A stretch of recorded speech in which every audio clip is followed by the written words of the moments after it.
가지고 함께 은혜를 나누도록 하겠습니다. 하나님이 우리에게 말씀해 주시기를 보상해 주신다라고 하는 것입니다. 우리가 행한 일대로 보상해 주신다는 거예요. 충성한 대로 하나님이 그냥 우리가 당연한 것으로 여기지 아니하시고 그 행한 대로 보상해 주신다라고 하는 것입니다. 그렇다면 보상이란 어떤 것이냐? 바로 일한 대로 대가를 주는 것이다 라고 하는 것입니다. 요즘에 보면은 드라마 한 편 1회에 전체가 아니라 1회에 4억을 주기도 하고 그런다고 하더라고요. 그렇게 자기가 일한 거에 따라서 받는데 잘하는 사람이니까 그렇게 받겠죠. 못하는 사람은 몇만 원, 몇십만 원 받기도 하겠죠. 그러니까 잘한 사람들에게 상을 주는 것이 보상이고요. 또 반대로는요, 잘못한 사람들에게는 벌을 주는 것이 바로 보상이다 라고 할 수가 있는 것입니다. 나는 굳이 보상 안 받겠어 이렇게 말을 할 수도 있지만은, 그러나 잘한 사람에게만 상을 주는 것이 아니라 잘못했을 때에 벌이 임한다 라고 하는 것입니다. 하나님은 오늘 우리에게 보상해 주시는 하나님이심을 분명히 말씀해 주시고 있습니다. 욥기 34장 10절부터 11절 말씀 같이 압독하겠습니다. 시작. 하나님은 악을 행하지 아니하시며 전능자는 결코 불의를 행하지 아니하시고 사람의 행위를 따라 갚으사 각각 그의 행위대로 받게 하시나니. 아멘. 거저가 없는 거예요. 행운, 그래서 뭔가 어느 날 로또가 당첨됐다. 여러분, 뭔가 이유가 있기 때문에 주어지는 것이지 그냥 주어지는 것들은 그건 하늘의 별 따기라 마찬가지죠. 우리가 심으면은 콩 심으면 콩 나고 팥 심으면 팥이 난다라고 하는 것입니다. 또 마태복음 16장 27절 이렇게 말씀하고 있어요. 인자가 오신다라는 거예요. 예수님이 재림하신다는 거죠. 그리고 그때에 각 사람이 행한 대로 갚아 주시겠다라고 말씀을 하시고 있는 것입니다. 자, 하나님만 이렇게 말씀하시느냐? 세상에도 보상이 있지 않겠습니까? 우리가 잘 알고 있는 것처럼 운동선수들에 대한 보상이 있죠. 바로 김연아 선수, 이게 2014년 소치 올림픽에서 금메달을 땄을 때의 모습입니다. 손흥민 선수는 2021년과 22년 이제 프리미어 리그에서 득점왕이 올랐어요. 그리고 100호의 골을 넣고서 이 손에 들고 있는 것이 뭐냐면 황금 신발, 골든 부츠죠. 이렇게 열심히 한 사람들에게 상이 주어지기도 합니다. 이 사람은 누굽니까? 아주 유명해졌죠. 사격 선수 김혜지. 금메달 못 따고 은메달만 땄는데도 일론 머스크의 눈에 들었어요. 이 사람 영화 배우 했으면 좋겠다고 했더니 실질적으로 영화 배우가 됐잖아요. 그래서 임시군청 소속이었는데 거기 사표 냈더라고요.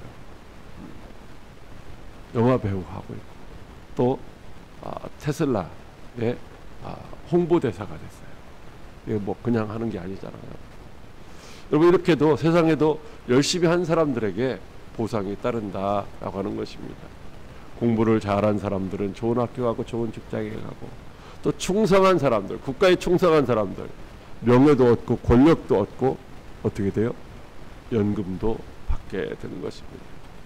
여러분, 그 일론 머스크가 트럼프에게 아주 그냥 올인을 했단 말이죠. 2,500억을 거기다가 투자했잖아요. 2,500억이 결코 작은 돈이 아니에요. 2,500억을 투자를 하는, 그러니까 선거의 자금에 대어준 거예요. 투자한 게 아니라. 그랬더니만 그가 일약 어떻게 됐어요? 스타덤에 올랐죠. 돈 액수로 따지면요, 2,500억을 투자했는데 지금요 어제 보니까 310조 원이 불어났더라고. 310조 원이. 1500배가 불어난 거예요. 1500배가. 이렇게 세상에서도 보상이 있지만은, 그러나 이런 보상은 결코 영원한 것이 아니다 라고 하는 것입니다. 그러나 하나님의 보상은 어떠냐? 바로 영원하다라고 하는 것이죠. 오늘 우리가 함께 읽었었던 말씀 보면은 현세에도 하나님이 우리에게 보상을 해주시고 또 내세에까지 보상을 해주신다라고 하고 있죠. 현세에 있어서 100배나 받되 내세의 영생을 받지 못할 자가 없느니라, 이렇게 말씀하시고 있어요. 그러니까 세상에 주는 것은 영원하지 않지만은, 일시적인 것이지만은 하나님이 주시는 것은 영원하다라는 거예요. 하나님이 주시는 축복, 우리가 하나님 믿어서 천국에 가서 거기서만 행복하게 사는 것이 아니라 이 땅에서도 풍족한 삶을 살아갈 수 있게 주신다라고 하는 것입니다. 하나님이 우리에게 주시는 보상은 여러 가지가 있는데요. 그 보상의 종류를 살펴보면은 바로 믿음에 대한 보상으로 구원과 천국이 우리에게 약속되어져 있죠. 주 예수를 믿으라, 너와 내 집이 구원을 받으리라 라고 말씀하시고 있는 것입니다. 믿을 때에 우리가 어떻게 돼요? 구원을 받는 거예요. 그리고 천국에 들어가게 되는 것이죠. 베드로전서 1장 9절에도 믿음의 결국은 뭐냐? 믿음의 열매는 뭐냐? 곧 영혼의 구원이라고 말씀하시고 있는 것입니다. 보상의 종류, 충성에 대한 보상으로 바로 땅을 기업으로 주시겠다라고 하는 것입니다. 우리가 땅 많은 사람들 부자라고 하잖아요. 근데 여호수아서 14장 9절 말씀에 보니까 내가 하나님 여호와께 충성하였은즉 내 발로 밟는 땅은 영원히 너와 내 자손의 기업이 되리라, 이렇게 말씀하시고 있어요. 이게 누구의 얘기예요? 갈렙, 유다 지파의 갈렙의 이야기죠. 다른 사람들은 안 된다라고 말할 때 갈렙은 하나님의 말씀을 의지해서 우리 할 수 있다, 하나님이 우리와 함께 하시면 우리는 이긴다 라고 해서 헤브론 땅을 그가 차지하게 되었는데, 여러분 이것 때문에 한 2000년 가까이 유리하던 이스라엘 백성들이, 그 유대인들이 그 땅을 다시 차지하고 지금도 거기서 이제 수많은 강대국, 주변의 강대국들과 전쟁하지만 끄떡도 하지 않는 이유가 뭐예요? 하나님의 그 땅을 그들의 기업으로 주셨기 때문이다 라고 하는 것입니다. 충성에 대한 보상은 하나님이 함께 하시는 것입니다. 하나님은 어떤 분이시냐? 임마누엘이십니다. 임마누엘. 하나님은 우리와 함께 하시는 분인데 언제 우리와 함께 하시느냐 라고 하는 것이죠. 바로 시편 101편 6절 말씀에 보니까 충성된 자를 살펴 나와 함께 살게 하리니 라고 말씀하시고 있어요. 하나님이 그냥 모든 사람과 함께 하는 것이 아니라 특별히 어떤 사람들, 충성된 사람들에게. 이 충성이라고 하는 말은 믿음에서 온 단어예요. 아, 내가 이렇게 충성하면 하나님이 나를 버리지 아니하시겠다. 세상에서도 내가 누군가에게 충성을 하면 뭔가 대가가 있겠다라고 하는 그런 믿음이 있기 때문에 충성하는 거죠. 하나님은 충성된 자를 살펴서 하나님이 함께 하시겠다.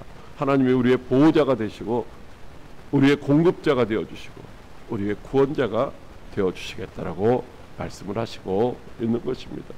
뿐만 아니라 하나님의 즐거움에 참여하게 된다라고 하는 것입니다.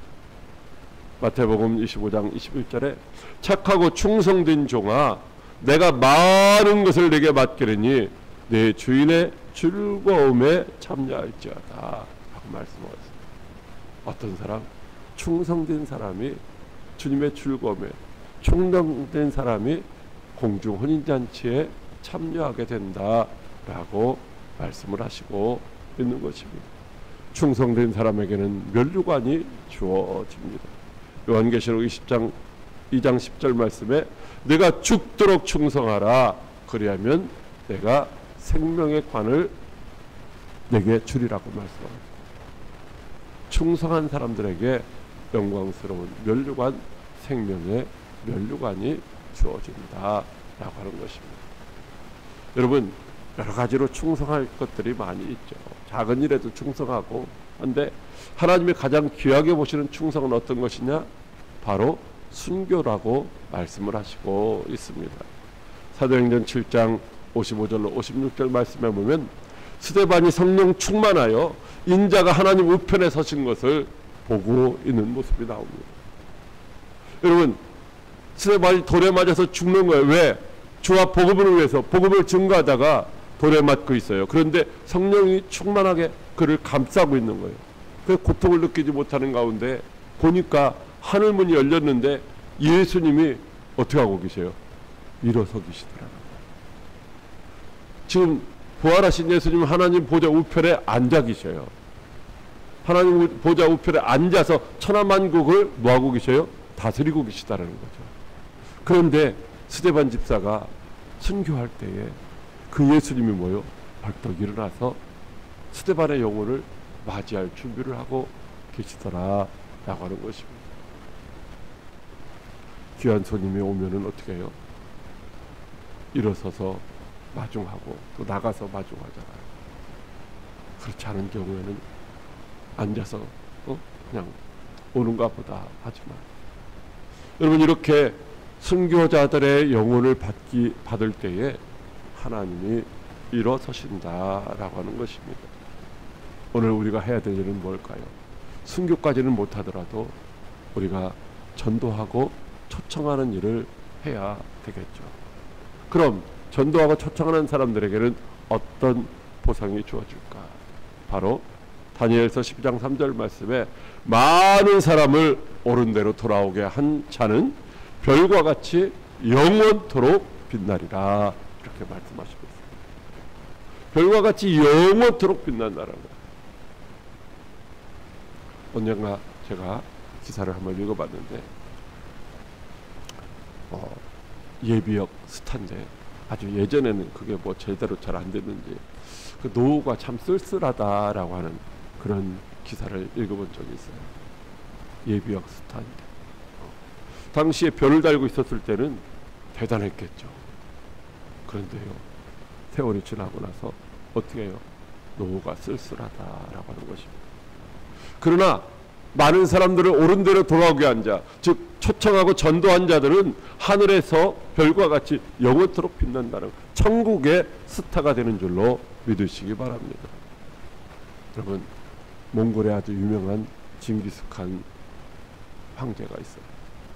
이 사람 수없이 많이 전쟁을 하고 정복해서 황제가 된 거죠.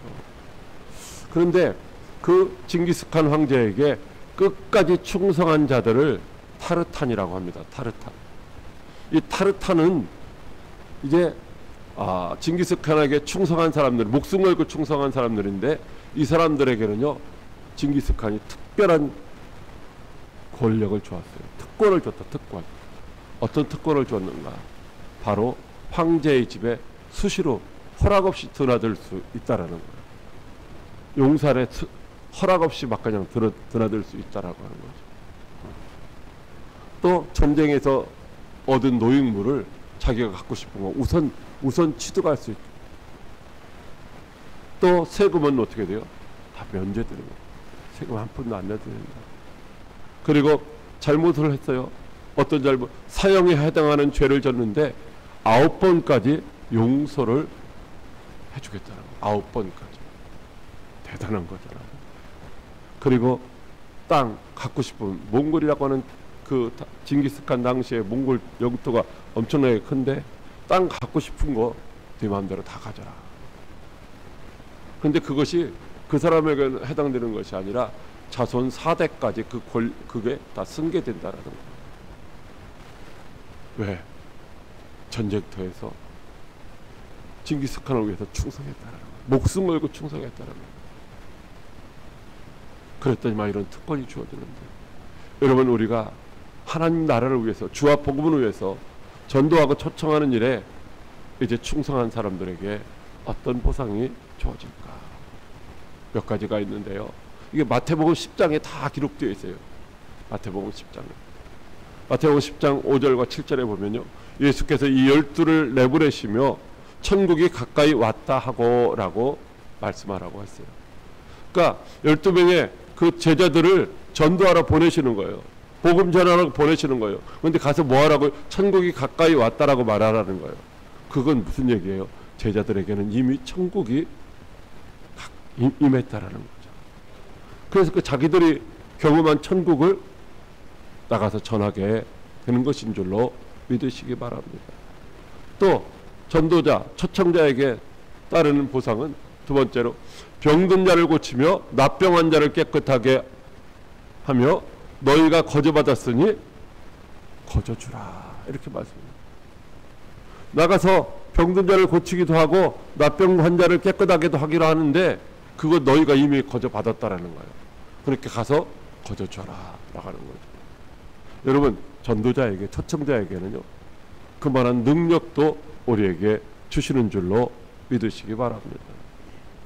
또 일꾼이 자기의 먹을 것 받는 것이 마땅함이라. 복음을 전하는 일꾼, 전도자, 초청자에게는요, 자기의 먹을 것, 즉 우리에게 필요한 것들을 하나님이 공급해 주신다라고 하는 것입니다. 그래서 무엇을 먹을까 마실까, 내가 어떻게 일을 해야지 라고 염려할 필요가 없다라는 거죠. 나가서 복음을 전하게 되면요, 주님이 함께 하시고 필요한 것들을 때마다 시마다 공급해 주신다라고 하는 거죠. 이게 뭐요? 당연한 것이다라는 거죠. 엘리야를 그 기근 가운데서 3년 6개월 동안 비가 오지 않는 가운데서 하나님이 어떻게 먹이셨어요? 까마귀를 통해서 먹이셨다라는 거예요. 까마귀를 통해서. 까마귀를 통해서 먹이시다가 안 되니까 사렙다 과부를 통해서 또 먹이시고. 여러분, 하나님은요, 하나님의 일꾼들에게 필요한 것들을 부족함이 조금도 없도록 채워주시는 줄로 믿으시기 바랍니다. 우리가 지지난주에 간증 들었었는데, 대구 서문교회 이종원 장로님, 자기가 2,000명 전도하겠다고 작정하고서 2,000명은 작정하지 못했지만은, 다 초청하지 못했지만 1,060몇 명을 초청했다고 하잖아요.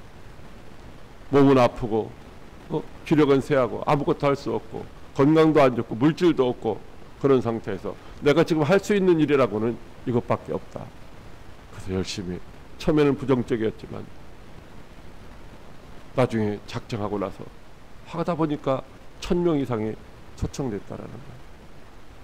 그랬더니만 하나님께 그에게 복을 주셨는데, 여러 가지 물질의 복은 말할 것도 없고 자녀들에게도 복을 주시고 여러 가지 복을 주셔서 지금 나이가 80 가까운데 지금도 간증하러 다녀요. 또 전도자, 초청자에게 보상이 주어지는데요. 우리 색깔 있는 글씨만 같이 한번 읽어보겠습니다. 시작. 평안하기를 빌라. 이에 합당하면 너희 빈 평안이 거기 임할 것이요, 만일 합당하지 아니하면 그 평안이 너희에게 돌아올 것이니라. 아멘. 우리가 전도하고 초청하는데 잘 못하는 이유가 뭐 두 가지 있습니다. 하나는 해도 안 될 것이라고 하는 부정적인 생각.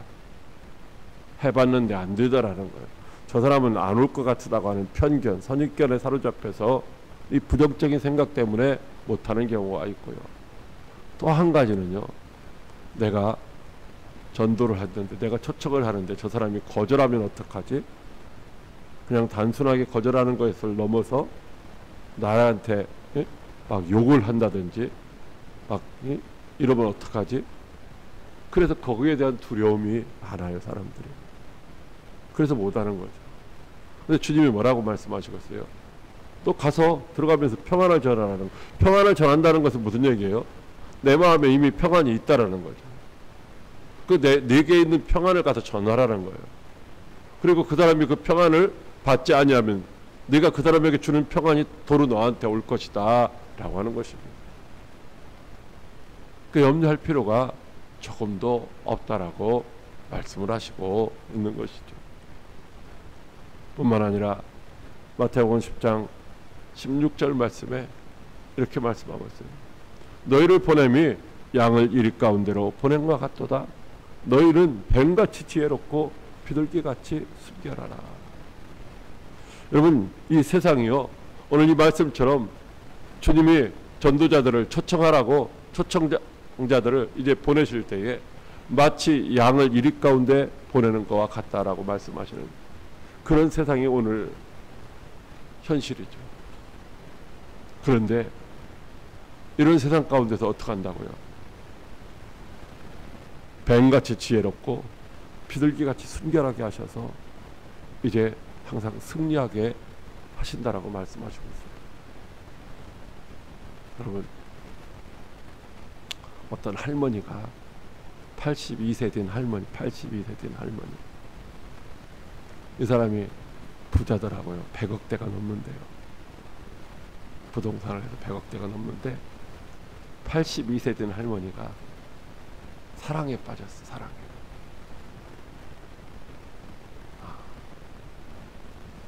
이게 이제 진짜 사랑이 아니라 가짜 사랑. 어떤 젊은 사람과 이게 외국에 있는 사람하고 55살 먹은 사람하고 사랑에 빠졌어요. 가짜예요. 이게 진짜가 아니라. 이거 뭐 스캠인가 뭐 이렇게 하잖아요. 그래서 그 사람한테 3천만 원 주다 5천만 원 주다 이렇게 줬는데 그냥 15억을 줬대요. 15억. 자손들이 좀 난리 났어요. 그런데 그 할머니는요, 그게 가짜라는 것을, 자기가 사기당했다는 것을, 이걸 인식을 지금도 못하고 있대요. 어제 뉴스에 보니까 나왔더라고요. 15억을 82세 되신 할머니가 사랑에 빠져갖고 15억을 다 빼앗겼는데도요, 자기가 뭐요, 그냥 빌려줬다라는 거, 빌려줬다. 그러고 그 사람은 나를 사랑한다. 판단력이 많이 흐려진 거죠. 근데 뭐 돈을 100억 정도 관리할 정도 되면은 아주 판단력이 없는 사람도 아니잖아요. 그런데도 불구하고 이렇게 사기를 당한다. 오늘날 이런 보이스피싱이나 이런 것들을 당하는 사람 참 많아요. 근데 하나님이 어떻게 하신다고? 우리에게 지혜도 주시고 순결함도 주셔서 약한 세상에서 승리하게 하시는 줄로 믿으시기 바랍니다. 마태복음 10장 20절 말씀 같이 한번 읽어볼까요? 색깔 있는 것만. 시작. 말하는 이는 너희 속에서 말씀하시는 이 너희 아버지의 성령이시니라. 아멘. 여러분, 그래서 우리가 전도할 때, 초청할 때에 내가 무슨 말을 해야지 염려할 필요가 없다라는 거예요. 내가 마음 먹고 가면은 누가 말씀해 주신다는 거예요. 내 안에 계신 성령님이 나로 하여서 무슨 말을 해야 될지를 알게 하시고 성령님이 친히 내 입술을 통해서 그에게 말씀을 하신다라고 하는 것입니다. 내가 하는 게 아니라는 거죠. 내 안에 계신 성령님이 생각나게 하신다라는 거예요. 그래서 다시 말하면 성령님이 나와 함께 하심을 우리가 뭐요? 확신하면서 살아갈 수가 있게 되는 거예요. 누군가가 나를 돕는 자가 나와 함께 하신다는 사실을 우리가 뭐요? 확신할 때에 우리 염려하거나 근심하지 않죠. 성령님은 뭐 하시는 분이에요? 성령님이라는 말씀이 이게 뭐예요? 보혜사라고 하잖아요. 이 보혜사라는 말이 파라클레토스, 돕는 자라는 말이에요. 위로자라는 말이에요. 변호자라는 말이에요. 내 옆에서 나를 도와주시는데 내가 할 말을 대신 해준다라는 거예요. 여러분, 복음을 전하는 전도의 현장에 성령님이 함께 하심을 체험할 수 있게 되는 줄로 믿으시기 바랍니다. 또 마태복음 10장 22절 말씀에 끝까지 견디는 자는 구원을 얻으리라 이렇게 말씀하시고 있어요. 여러분, 복음을 전한다는 것이 사실 그냥 아무런 제약이 없는 것이죠. 걸림돌이 있어요. 장애물이 있어요. 반대하는 사람들이 있어요. 핍박하는 사람들이 있어요. 거절하는 사람들도 있어요. 그러나 주님이 나와 함께 하심을 믿고 성령님이 나와 함께 하심을 믿고 끝까지 견디며 끝까지 복음을 전할 때에 주께서 우리를 구원하신다는 거예요. 그 환경에서 구원하시는 거예요. 그 환경에서. 절망하거나 좌절하지 아니할 수 있도록 기쁨과 감사함으로 사명을 감당할 수 있도록 주님이 책임져 주시는 줄로 믿으시기 바랍니다. 여러분, 그러므로 우리는 이 복음을 들고 나갈 때마다 주님이 우리에게 천국을 주셨고 이미 우리에게 전할 만한 능력도 주시고 또 우리에게 필요한 것도 공급해 주시고 마음의 평강도 주시고 지혜와 순결도 주시고 성령님이 내주하시면서 친히 역사하심으로 말미암아 우리로 하여금 승리케 하실 것이라는 확신을 가지고 날마다 주의 복음을 전하는 전도자의 삶을 살다가 하나님 나라에서 별과 같이 빛나는 천국의 스타가 다 되시기를 주님의 이름으로 축복합니다.